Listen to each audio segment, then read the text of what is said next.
Yeah, so we got the next third chapter, which, as we all know, is Deadless kind of having a bit of a verbal joust with the principal of the school that he's teaching in. And I kind of just thought, like, what would be coming up for two teachers in a school if they were teaching today. So that's basically the premise. Principal Carney's Camry was leaving as I burst into the schoolyard, thinking I'd catch him before he made it past the lollipop lady. I jumped the wall and sprinted through the school garden. I was a spectacle for the boys as I ran, breaking stalks, vaulting polytunnels and trampling petals into the clay. I made it to the road just as the lollipop lady waved Carney through. I thought he saw me, but just kept going.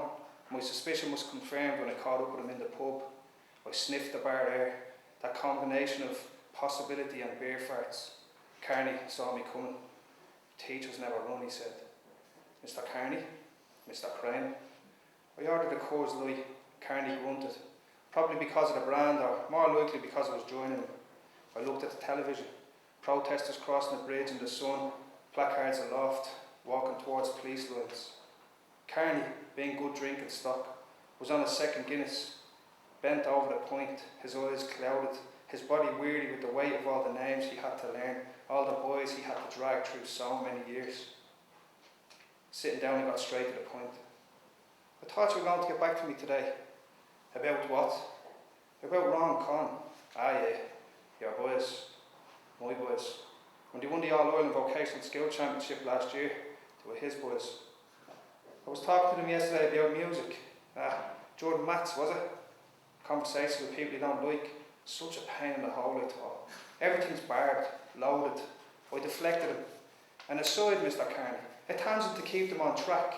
A female singer was mentioned. Was she now? Yeah. Who? Beyonce.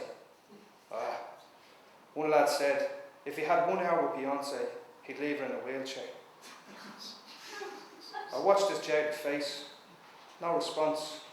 Carney looked through the pub window at the horse chestnut trees across the road, the leaves moving in the summer breeze, seeds or petals or whatever they set loose in June floating down to the ground like confetti. What do you think? I asked.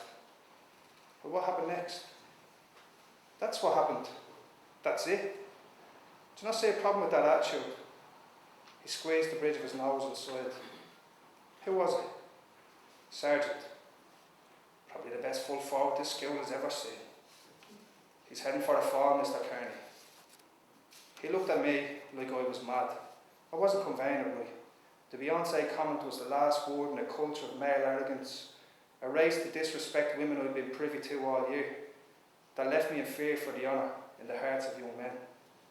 If I said that to Carney, he'd just shoot me down. I knew I was onto a loser, but I had to try and show him what was wrong. It's the whole class. It's not normal. Not normal. What is it then?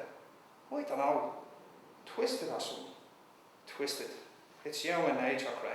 They're men. The sun is shining. Their tails are up. Shall we do and I the same? I don't think so, Mr. Carney. What are we going to do? What do you think we should do? Talk to them at least. You're always mad for the talk.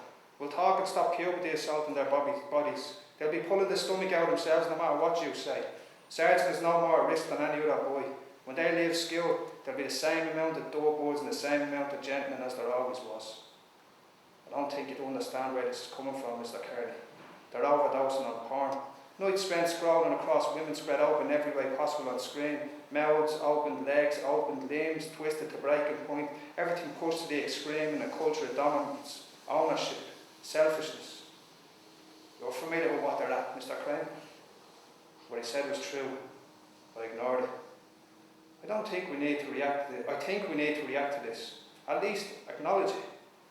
The real problem, if you ask me, Mr. Crane, is that you create an environment where it could be said, are you in control of that classroom? Well, yes, of course. Nobody else reports like this. You give them too much freedom to speak, too much room to be themselves, if you ask me. Well, I like to think I give them freedom to think, Mr. Carney. They're not with us to think, Crane. They're here to learn. We're the system. A machine. A machine cannot make men, Mr. Carney. I'm making a skill, Mr. Crane, which is all you should be trying to do. The more you befriend these kids, the less you know about that. No doubt you're on that my space, my face thing with them as well. I could correct them if I wanted, but chose to deny his enlightenment. It was time to live. Did you see Beyonce in concert there a while back? Some chap, he said. He grabbed a hold of her arse. What? Yeah, handled it well. Why wouldn't she? She's very professional. Not her, him. Got a good grip, both hands. I left my point and gave up on him then. I was giving up on a lot of things, but not on my boys. Across the road, students who didn't know were still making their way home. One of them swiping his hurley at the undergrowth. He chopped the head off a ragwort plant, and I flinched. Thanks.